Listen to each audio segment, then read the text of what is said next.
और चलिए अब आपको खास बातचीत सुनाते हैं। जनता टीवी संवाददाता स्पर्श शर्मा ने खास बातचीत की है सांसद सत्र लगातार हंगामेदार देखने को मिलता हुआ नजर आ रहा है और सीधे तौर पर बात करें तो विपक्ष लगातार हंगामा कर रहा है, सत्ता पक्ष कह रहा है कि हम चर्चा के लिए तैयार हैं। इसी पर बात करने के लिए हमारे साथ सिरसा से सांसद सुनीता दुग्गल जी हैं। मैम, जिस तरीके से हंगामा देखने को मिलता हुआ नजर आ रहा है, सांसद भी अपनी बात जो है रखना चाहते हैं, कई महत्वपूर्ण एजेंडे होते हैं वो नहीं रख पा रहे, किस तरीके से देख रहे हैं? देखिए, ऐसे बहुत दुख की बात है ये कि मेरे भी बहुत से सवाल जो हैं वो लगे हुए थे। मैंने जो है अपनी लोकसभा के बारे में भी, हरियाणा प्रदेश के बारे में भी और भारतवर्ष के बारे में भी बहुत से ऐसे जनहित के मुद्दे थे, उनके लिए मैंने सवाल पूछे हुए थे। और मेरे सवाल जो है पहले और दूसरे दिन दोनों दिन लगातार मेरा स्टार क्वेश्चन लगे हुए थे। लेकिन ये जो हंगामा किया विपक्ष ने, उसकी वजह से जो है मैं अपने सवाल पूछ नहीं सकी। तो मुझे लगता है कि ये जो आम जनमानस है, जो एक जनप्रतिनिधि चुन के भेजते हैं, उनके लिए ये बहुत बड़ा नुकसान है कि वो इतने पैसे से जो है वो संसद चलती है। और इसके अंदर आप ये देखिए कि माननीय प्रधानमंत्री जी ने जो है वो जिस दिन संसद शुरू हुई थी उसी दिन अपना जो है मीडिया को संबोधित करते हुए उन्होंने अपनी बात मणिपुर के ऊपर रख दी थी। लेकिन फिर भी बार बार इसी बात को लेकर, इसी मुद्दे को लेकर जो है संसद को ना चलने देना, ये विपक्ष की जो है वो मंशा को दर्शाता है कि मंच की जो विपक्ष जो है वो चर्चा नहीं करना चाहता है। नहीं तो हम ये चाहते हैं कि महिलाओं के ऊपर अत्याचार चाहे मणिपुर में हो, चाहे राजस्थान में हो, चाहे छत्तीसगढ़ में हो, कहीं पर भी क्यों ना हो, महिला जो है वो महिला है, उसके ऊपर अत्याचार किसी भी कीमत पर बर्दाश्त नहीं किया जाएगा।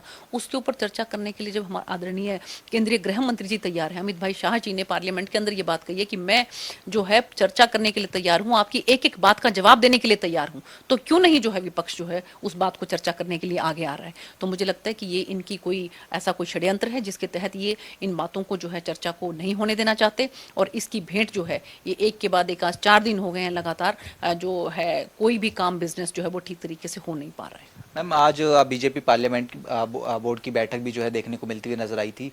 प्रधानमंत्री ने कई अहम बयान दिए। सीधे तौर पर जो विपक्ष की तरफ से जो यूनाइटेड होकर नाम रखा गया इंडिया, उसको लेकर भी उन्होंने कहीं ना कहीं निशाना साधा है, किस तरीके से देखें? देखिए, ऐसा बिल्कुल उन्होंने सही बात कही है कि इंडिया नाम रख लेने से जो है वो आपका देश प्रेम या कि आपके मन में भारत को लेकर जो भावनाएं हैं वो उजागर नहीं होती हैं। क्योंकि जो ईस्ट इंडिया कंपनी आई थी, अंग्रेज जो आए थे, उन्होंने भी सबसे पहले ईस्ट इंडिया कंपनी बनाई थी, तो इंडिया का नाम तो उसमें भी था। और इसी तरह से अगर आप देखें जो PFI है और इसके साथ साथ जो आपका इंडियन मुजाहिदीन है जो कि एक आतंकवादी संगठन है, तो उन सब के अंदर भी इंडिया लगा हुआ है। तो इंडिया लगा देने भर से जो है वो ये नहीं छलकता है कि आपके मन में आपके देश के प्रति कितना प्रेम है। मैम, अंतिम प्रश्न ये कि जिस तरीके से लगातार ये हंगामे की भेंट जो है सत्र चलता नजर आ रहा है, हालांकि लोकसभा स्पीकर ने भी जो है बैठक बुलाई है फ्लोर लीडर्स की। मैम, किस तरीके से आप समझ रहे हैं? और विपक्ष लगातार ये कह रहा है कि जो नियम 267 है उसके तहत जो है चर्चा कहीं ना कहीं होनी चाहिए और प्रधानमंत्री को भी जो है सदन में आके जवाब देना चाहिए। देखिए, ऐसा है कि जब भी कोई चर्चा की जिस भी विषय पर होती है उसका जवाब जो है उस के मंत्री जो है वही देते हैं। तो जब उन्होंने, हमारे केंद्रीय गृह मंत्री जी ने ये बात स्पष्ट की है कि ये मणिपुर का जो मसला है जो ये गृह मंत्री जी के अंतर्गत आता है, तो वो जवाब देने के लिए तैयार हैं, तो क्यों नहीं विपक्ष उसके लिए तैयार होता है? आप ये देखिए कि उसमें नुकसान कितना हो रहा है हमारा।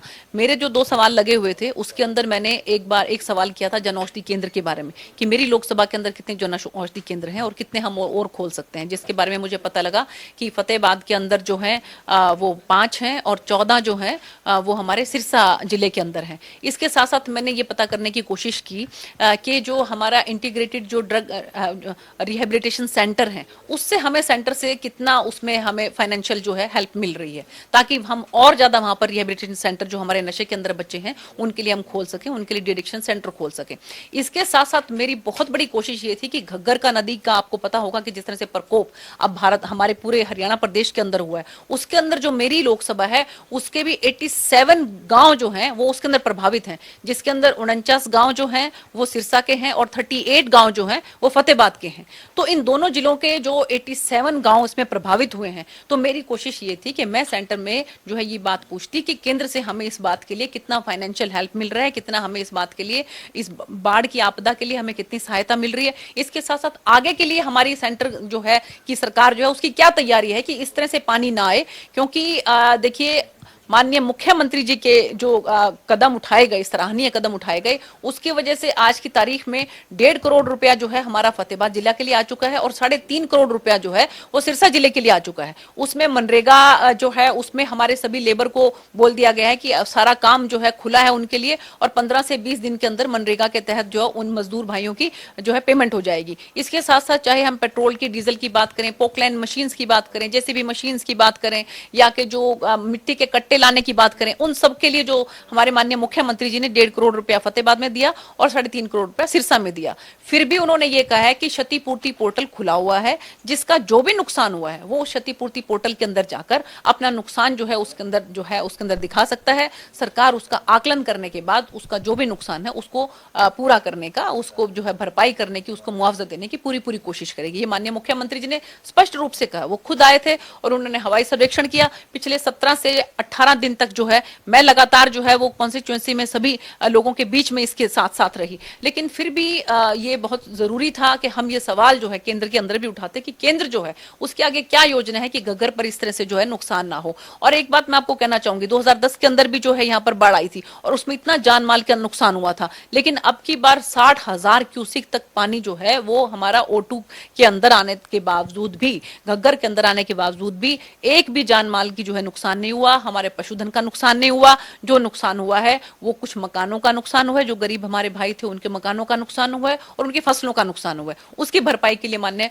मुख्यमंत्री जी ने स्पष्ट रूप से कहा कि क्षतिपूर्ति पोर्टल पर जाएं और जो भी आकलन करने के बाद मुआवजा होगा वो सरकार की तरफ से मिलेगा। बहुत बहुत शुक्रिया मैम। तो ये बीजेपी सांसद सुनीता दुग्गल जी थी जो तमाम मसलों को लेकर जनता टीवी से खास बातचीत कर रही थी। कैमरामैन दीपक चौहान के साथ स्पर्श शर्मा, जनता टीवी, दिल्ली।